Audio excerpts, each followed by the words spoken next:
I'll just get started then on my presentation. I'm going to talk about several issues today, including some of the background to the SR&ED program itself, things that have happened over the last 10 years, and then from that point forward, we'll hopefully get Mr. Hearn on to talk about some objections and issues, and we'll move on to the tax court cases, followed up by analysis by Judge Bowman himself. Okay, so I'll begin by talking about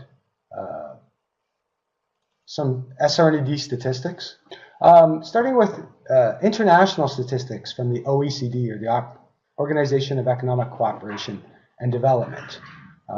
What this does is it allows us to benchmark how is the Canadian economy and our performance and perhaps our government funding compared to other countries, and why.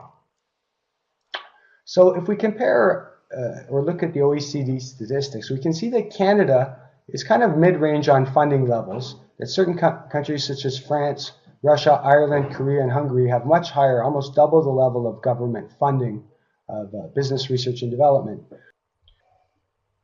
The dark blue areas indicate indirect funding, or what we call tax credits. These are generally your right as a taxpayer if certain types of expenses are incurred. The light blue areas represent direct funding, or grants. These are generally fully discretionary by the government, and they can be aimed at specific target areas. So some countries are more heavy, including Japan, Ireland, France, on the tax credits, while others are more dependent on the direct funding.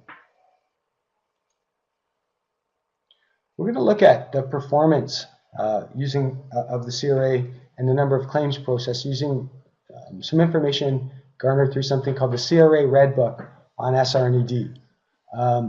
They use various codes here, including what they call refundable claims, which are small companies that earn a 35% credit, and whether that's a claim that's filed on time or what they call a request, a TPR, or a taxpayer requested adjustment, then the non-refundable claims, and then the proportion of those that are taxpayer requested adjustments.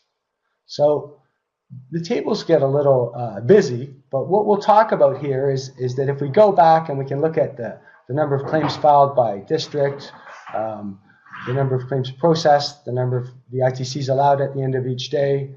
And what we've said at the end of the day there is in 2007, there were a total of 22,370 claimants for a total of around $4.08 billion. If we look towards 2010, we actually go up to 29,000 claimants for a total of $4.5 billion. But then we start to hit a negative trend, whereas if we look at 2016 numbers, we're actually back below the 2007 levels. So we've actually fallen below or roughly the same level of 22,000 to 23,000 claimants for roughly a little less money, for roughly, again, $4 billion. What's worse is that in this time there's been noticeable policy changes. And some of them were the elimination of some of the government examples, the project examples in 2012, and a replacement of those examples with a series of new policies. Some of the responses that I've had from people dealing with this, both from a claimant side and from a preparer side, are just frustration. I've had practitioners, when I've asked them, why are you coming to the course? You've been doing this 15 years. They basically just stopped after decades of successful work in many cases. Same with clients that basically have said that, despite having 10 or 12 years of successful claims and large engineering teams, they've just found that the involvement with the CRA has just become antagonistic and counterproductive, and they're evaluating whether to continue claiming with the program. Okay. One of our co-presenters highlighted some very interesting projections from the Department of Finance, and that's basically that the current projections show a downward revision of both the refundable and the non-refundable tax credits. The non-refundable to the tune of around 37%, and refundables to the tune of around 18%. And questions have gone into the Department of Finance as to why are there sharp decreases expected in the next year or two, and really we haven't had any responses that we understand to that. So again, it seems like the trend will actually be on the decrease of funding rather than an increase based on the current projections. Okay. This has sparked some debate in the industry for perhaps a new SR&ED Tax Credit Authority, and it's teamed up by or headed up by a firm called CATA, or a nonprofit. Those of you who are interested can go and look at their website. But some of the things that they've noted is that there's been an increase in the enforcement of claims since 2005 and 2006.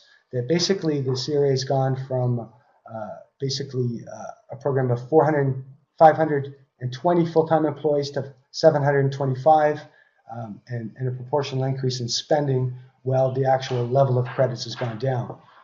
That in turn, I think, leads to the claimant frustration as to what's being done. It's becoming more of an informant or an enforcement measure than an incentive system.